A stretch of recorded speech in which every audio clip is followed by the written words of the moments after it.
Good afternoon students, welcome to the class. आज के इस सेशन में हम समझेंगे कि ग्रेविटेशन क्या है, व्हाट इज ग्रेविटेशन। चलिए आइए स्टार्ट करते हैं। हमें ये सब पता है कि जो अर्थ है वो सन के या सूरज के इर्द गिर्द चक्कर लगाती है, लेकिन कभी हमने सोचा है कि वो चक्कर क्यों लगा रही है। ऐसी क्या चीज़ है जो अर्थ को सूरज के इर्द गिर्द चक्कर लगाने में मजबूर कर रही है।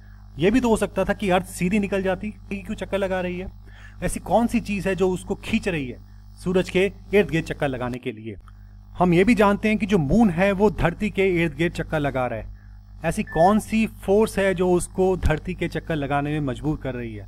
क्या धरती उसको अपनी तरफ खींच रही है या मून उसको अपनी तरफ खींच रहा है। ऐसी कौन सी फोर्स है जिसकी वजह से जो मून है धरती के गोल गोल चक्कर लगा रहा है। अगर मैं बात करूं, एक आदमी पैराशूट से नीचे की तरफ उतर रहा है, वो नीचे की तरफ ही क्यों उतर रहा है। धरती क्या उसको अपनी तरफ खींच रही है। ऐसा भी तो हो सकता था, वो तो ऊपर जा रहा था, वो बाहर की तरफ निकल जाता, स्पेस की तरफ निकल जाता, लेकिन वो नीचे धरती की तरफ ही क्यों आ रहा है। तो इन सब चीजों के क्वेश्चंस के हम आंसर करेंगे इस टॉपिक में। ये चीज हमें समझ आ रही है कि कोई जो फोर्स है वो खींच रही है, अट्रैक्टिव नेचर की है, जो चीजों को अपनी तरफ खींच रही है। इसी फोर्स के बारे में हम समझेंगे। चलिए एक विजुअलाइजेशन है आपके सामने। मान लेते हैं मैंने एक पत्थर है, उसको धागे से बांध लिया है और उसको मैं गोल गोल घुमाता हूं अपनी उंगली से पकड़ के। आपने भी कभी ये एक्सपेरिमेंट किया होगा, आपको एहसास होगा कि आपकी उंगली में जिससे आप घुमा रहे हो एक खिंचाव सा महसूस होता है। वो खिंचाव इसलिए महसूस होता है क्योंकि पत्थर आपकी उंगली को खींच रहा है और बदले में आप भी पत्थर को खींच के घुमा रहे हो। ये खिंचाव एक तरह से सर्कल बना रहा है, जो पत्थर है वो गोल गोल घूम रहा है इसी खिंचाव की वजह से। और जो खिंचाव है ये सेंटर की तरफ है, जहां पे आपकी उंगली है। ये जो फोर्स है ये सेंटर सीकिंग है। इस फोर्स को सेंटर सीकिंग फोर्स बोलते हैं या सेंट्रीपिटल फोर्स भी बोलते हैं। अगर ये धागा किसी वजह से टूट जाता है तो जो पत्थर है बिल्कुल एक टेंजेंट बनाता हुआ, स्ट्रेट लाइन बनाता हुआ, स्ट्रेट लाइन मोशन में बाहर निकल जाएगा। वही केस सन और अर्थ के केस में होगा। अगर सन नहीं होगा तो अर्थ गोल गोल चक्कर लगाने की बजाय सीधी एक स्ट्रेट लाइन मोशन में बाहर की तरफ निकल जाएगी। सिमिलरली अगर अर्थ नहीं होगी तो मून गोल गोल चक्कर लगाने के बजाय सीधा एक टेंजेंट बनाता हुआ बाहर निकल जाएगा।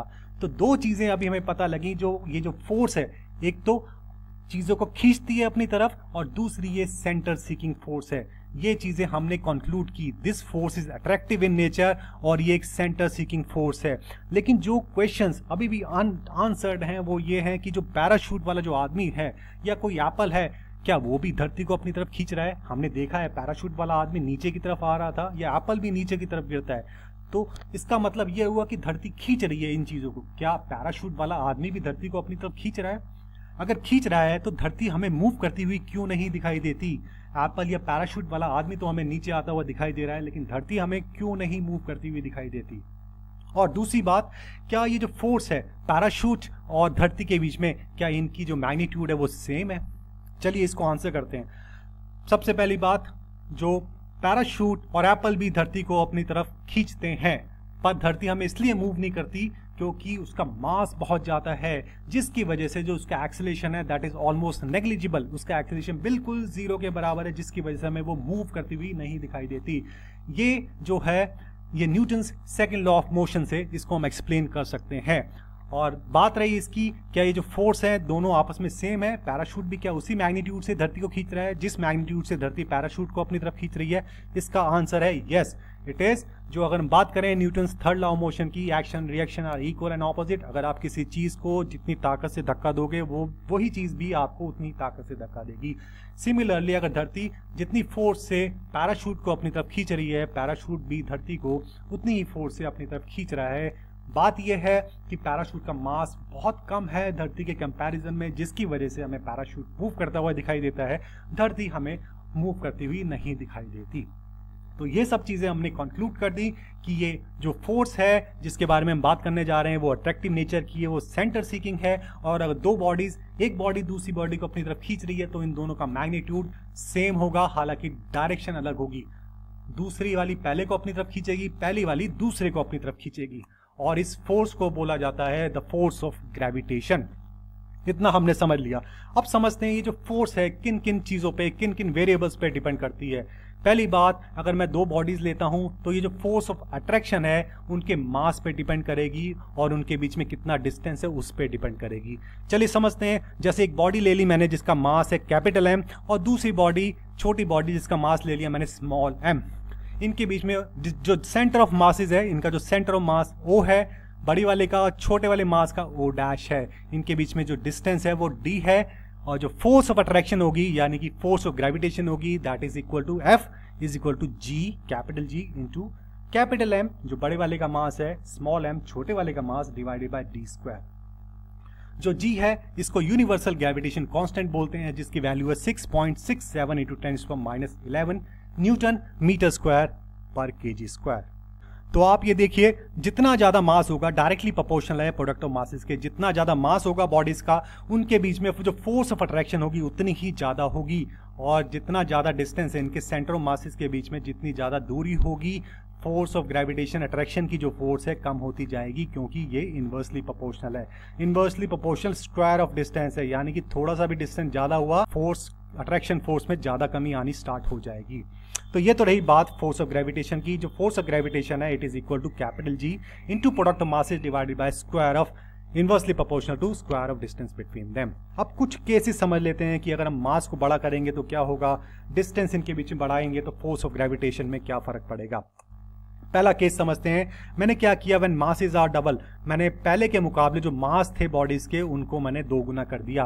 पहले का कैपिटल एम था उसको मैंने 2m कर दिया, स्मॉल m की जगह मैंने 2 स्मॉल m कर दिया।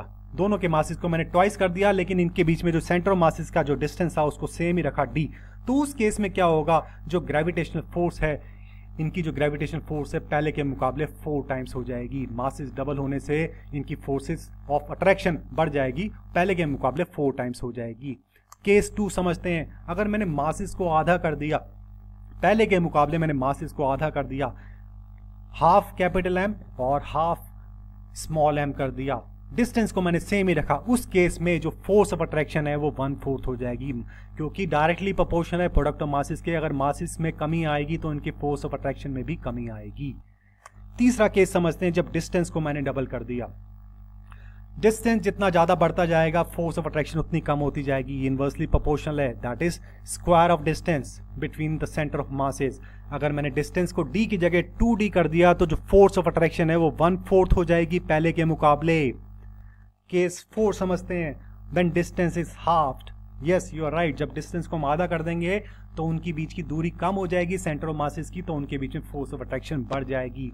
अगर मैं आधा कर दूंगा तो पहले के मुकाबले उनके बीच में जो फोर्स ऑफ अट्रैक्शन है वो 4 गुना हो जाएगी, यानी कि उनकी जो फोर्स ऑफ अट्रैक्शन है 4 टाइम्स हो जाएगी पहले के मुकाबले। तो ये 4 केसेस थे, आई होप आपको समझ आ गया होगा। अब इसको समराइज कर लेते हैं। Everything is in this universe attracts each other and this force is called force of gravitation. इस यूनिवर्स में चाहे छोटी से छोटी कोई चीज ले लीजिए या बड़ी से बड़ी चीज ले लीजिए, वो आपस में एक दूसरे को खींच रही हैं, और इसी फोर्स को बोलते हैं फोर्स ऑफ ग्रेविटेशन, जो कि डिपेंड करती है अगर 2 बॉडीज लें उनके मासेस के प्रोडक्ट पर, और inversely proportional to square of distance between their centre of masses. और इसका जो फॉर्मूला है वो है F is equal to G into capital M small M divided by D square. Capital M बड़ी बॉडी का मास हो गया और स्मॉल एम छोटी बॉडीज का मास हो गया। हम 2 बॉडी को अभी लेके चल रहे हैं। और the force that keeps the body in circular motion is centre seeking and is called as centripetal force. जो फोर्स किसी बॉडी को सर्कुलर मोशन में मूव करने में मजबूर करे उसको हम सेंट्रीपिटल फोर्स बोलते हैं, और वो सेंटर की तरफ लगती है। आई होप ये क्लियर हो गया होगा स्टूडेंट्स आपको। चलिए एक छोटी सी क्विज है आपके सामने, आंसर्स आपको ऑब्वियसली देखने को मिल जाएंगे। क्विज को अटेम्प्ट कीजिए।